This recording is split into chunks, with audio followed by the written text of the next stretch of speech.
আসসালামু আলাইকুম রহমতুল্লাহ। প্রিয় দর্শক, আপনি কি জানেন ঘুমানোর আগে মাত্র একটি আমল করলে আল্লাহর রহমতে কবরের কঠিন আযাব থেকে রক্ষা পেতে পারেন? আমরা প্রতিদিন রাতে ঘুমাতে যাই, কিন্তু খুব কম মানুষই জানে ঘুমানোর আগে একটি ছোট আমল করলে আমাদের কবরের জীবনে বড় উপকার করতে পারে। রাসূল সাল্লাল্লাহু আলাইহি ওয়াসাল্লাম বলেছেন, কোরআনের একটি সূরা আছে যার আয়াত মাত্র 30টি।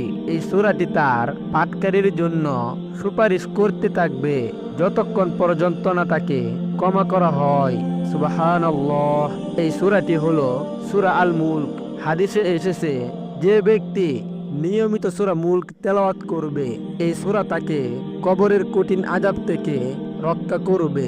ভাবুন, কবরের সেই অন্ধকার ঘর যেখানে থাকবে না কোনো বন্ধু, না কোনো আত্মীয়, না কোনো সাহায্যকারী। সেই কবরে যদি আল্লাহর কোরআনের একটি সূরা আমাদের জন্য সুপারিশ করে, তাহলে এর চেয়ে বড় নিয়ামত আর কি হতে পারে? সূরা মুলক পড়তে সময় লাগে মাত্র 2 থেকে 3 মিনিট, কিন্তু এই ছোট আমল আমাদের আখিরাতের জীবনে অনেক বড় উপকার করতে পারে।